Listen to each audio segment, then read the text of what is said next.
జాగృతి అధ్యక్షురాలు MLC Kalvakuntla Kavitha BRS నేతలపైన BJP పైన తీవ్ర స్థాయిలో విరుచుకుపడ్డారు. తనపై అనవసరమైన ఆరోపణలు చేస్తే నేతల అవినీతి చిట్టా మొత్తం విప్పుతానని, గుంటనక్కల్లాంటి వారిని వదిలిపెట్టనని తీవ్రంగా హెచ్చరించారు. జాగృతి కార్యాలయంలో ఆమె మీడియాతో మాట్లాడుతూ ఈ సంచలన వ్యాఖ్యలు చేశారు. కాంగ్రెస్ తో కలిసి తాను బీఆర్ఎస్ ప్రజాప్రతినిధులపై ఆరోపణలు చేస్తున్నానని అంటున్నారని, అలాంటి గుంటనక్కలకు చెబుతున్నా తనపై అనవసరంగా దాడి చేస్తే మీ చిట్టా మొత్తం విప్పుతా, ఇది జస్ట్ టాస్ మాత్రమే, అసలైన టెస్ట్ మ్యాచ్ ముందుందని హెచ్చరించారు. తాను కూడా ఏదో ఒకరోజు ముఖ్యమంత్రిని అవుతానని, అప్పుడు 2014 నుంచి జరిగిన అన్ని విషయాలపైన విచారణ చేయిస్తానని ఘాటుగా వార్నింగ్ ఇవ్వడం హాట్ టాపిక్ గా మారింది.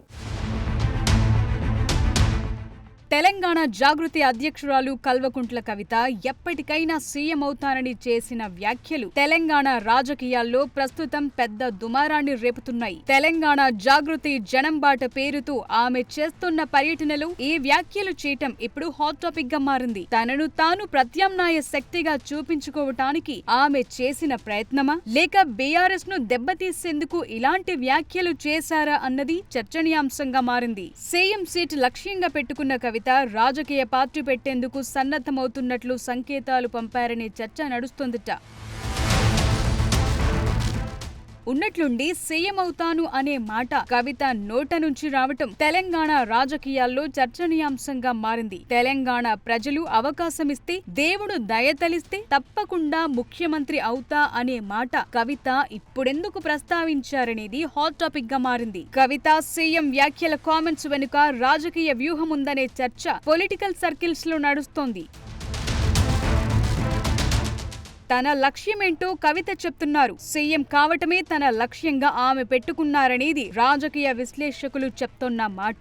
లిక్కర్ స్కామ్ లో అరెస్ట్ అయి జైలుకు వెళ్లొచ్చిన తరువాత రాజకీయంగా బలపడాలనే ఆలోచనలో కవిత ఉన్నట్లు టాక్ నడిచింది. బీఆర్ఎస్ లో ఉంటే నలుగురిలో నారాయణ అన్నట్లు ఉంటామని కవిత భావిస్తున్నట్లు చెప్తున్నారు. ఎందుకంటే బీఆర్ఎస్ లో ఉంటే కవిత లక్ష్యం చేరలేరనేది వాస్తవం. బీఆర్ఎస్ లో అధినేత కేసీఆర్, వర్కింగ్ ప్రెసిడెంట్ గా కేటీఆర్, కీలకంగా ఉన్న హరీష్ రావు ఉన్నారు. వీళ్ల మధ్య తాను సీఎం పీఠం అధిరోహించే అవకాశం కవితకు ఎట్టి పరిస్థితుల్లో లేదనేది విశ్లేషకుల మాట. ఈ విషయాన్ని గ్రహించే కవిత వ్యూహాత్మకంగా అడుగులు వేసి కార్ పార్టీలో నుంచి బయటకొచ్చారంటున్నారు. ఇంట్లో గొడవలు అనే విషయాన్ని బయటకు పంపుతున్నా రాజకీయంగా తన లక్ష్య సాధన కోసమే కవిత అడుగులు వేశారన్నది టాక్.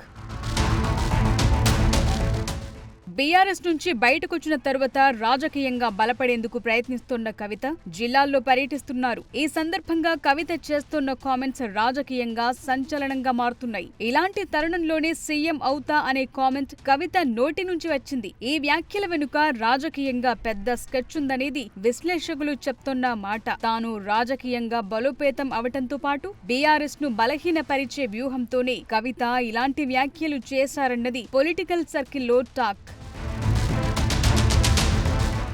కవిత జిల్లాల పర్యటనలో స్థానికంగా బీఆర్ఎస్ నేతలను టార్గెట్ చేస్తూ కామెంట్స్ చేస్తున్నారు. BRS working president KTR, trouble shooter గా ఉన్న హరీష్ రావును కూడా కవిత వదలటం లేదు. 10 ఏళ్ల బీఆర్ఎస్ పాలనలో జరిగిన అక్రమాలను బహిర్గతం చేయటం, నాయకుల అవినీతి చిట్టాను బయటపెట్టడం ద్వారా బీఆర్ఎస్ ను వీక్ చేయాలనే ఆలోచనలు కవిత ఉన్నట్లు సమాచారం. 10 ఏళ్ల పాలనలో బీఆర్ఎస్ ఏం అభివృద్ధి చేసిందో కార్ పార్టీ నేతలు గట్టిగా చెప్తున్న సందర్భంలో ఆ పార్టీ నుంచి బయటకు వచ్చిన కవిత 10 ఏళ్ల పాలనలో జరిగింది ఏమీ లేదు అనే విధంగా కామెంట్స్ చేస్తున్నారు. కార్ పార్టీ హయాంలో జరిగిందేంటనే విషయాన్ని అర్థమయ్యే విధంగా కవిత వివరించడం ద్వారా బీఆర్ఎస్ నేతలు చెప్తున్న అంశాల్లో ఏదో మతలబుందనేది ప్రజల్లో చర్చ నడుస్తోంది. దీని ద్వారా బీఆర్ఎస్ ను ప్రజల్లో వీక్ చేసే ప్రక్రియ అనేది విశ్లేషకులు చెప్తున్న మాట.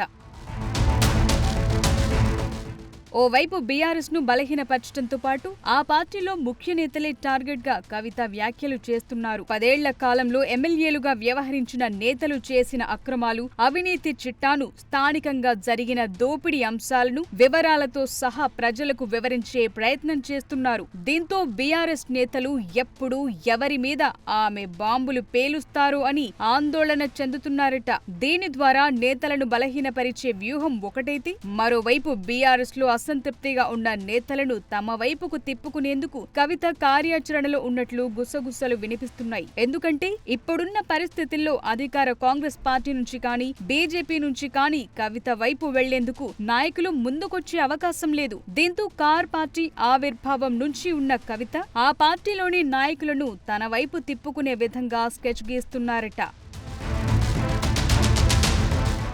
కవిత తన మనోగతమేంటో బయటపెట్టినప్పటికీ దాన్ని సాకారం చేసుకోవాలంటే రాజకీయంగా తన ముందు అనేక సవాళ్లున్నాయి. రాజకీయ పార్టీ ప్రకటించడం దగ్గర నుంచి పార్టీ నిర్మాణంతో పాటు బలమైన నాయకురాలుగా తెలంగాణలో ఎస్టాబ్లిష్ కావాలి. ఎంపీగా పనిచేసిన అనుభవం, ఉద్యమ సమయంలో రాజకీయంగా వేసిన అడుగులు, 10 ఏళ్ల పాటు బీఆర్ఎస్ లో జరిగిన పరిణామాలు దగ్గరగా చూసిన అనుభవం ఉంది. ప్రజా సమస్యలపై ఆమెకు పూర్తి అవగాహన ఉందనేది జాగృతి నాయకురాలు కవిత ఉద్దేశించి చెప్తోన్న మాటలు. ఇంతవరకు బాగానే ఉన్నా రాజకీయంగా బలోపేతం అవటం చాలా కష్టంతో కూడుకున్న విషయం. కాంగ్రెస్, బీజేపీ, బీఆర్ఎస్ లకు ప్రత్యామ్నాయంగా ఎదగాలంటే ఏ స్థాయిలో పని చేయాలన్నది కవితకు తెలియంది కాదు. అందుకని పార్టీ నిర్మాణం, నేతలను తన వైపుకు తిప్పుకునేందుకు కవిత టార్గెట్ గా పెట్టుకున్నట్లు సమాచారం. గులాబీ పార్టీ పెట్టినప్పుడు అందరూ అలానే అన్నారు, ఇప్పుడు నన్ను అలానే అంటున్నారు అనే విషయాన్ని కూడా కవిత ప్రస్తావిస్తున్నారు. ప్రజలు ఆశీర్వదిస్తే తెలంగాణకు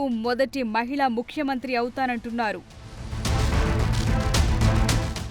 ఏదో ఒకరోజు తాను కూడా ముఖ్యమంత్రి అవుతా అనే కవిత కామెంట్స్ పై సోషల్ మీడియా వేదికగా చర్చ నడుస్తోంది. మొత్తంగా ఆమె వ్యాఖ్యలు బీఆర్ఎస్ లో అంతర్గత విభేదాలు, ఆ పార్టీ నేతల తీరును ప్రజల ముందు బహిర్గతం చేస్తున్నాయి. కవిత తనను, తన భర్తను టార్గెట్ చేసిన వారిపై ప్రతీకారం తీర్చుకుంటారనే సంకేతాలు పంపటం ద్వారా తన రాజకీయ లక్ష్యమేంటో చెప్పకనే చెప్పారనేది పొలిటికల్ సర్కిల్స్ టాక్ నడుస్తోంది. మరి తన లక్ష్యాన్ని చేరుకునేందుకు కవిత ఏ విధంగా అడుగులు వేస్తారన్నది వేచి చూడాలి.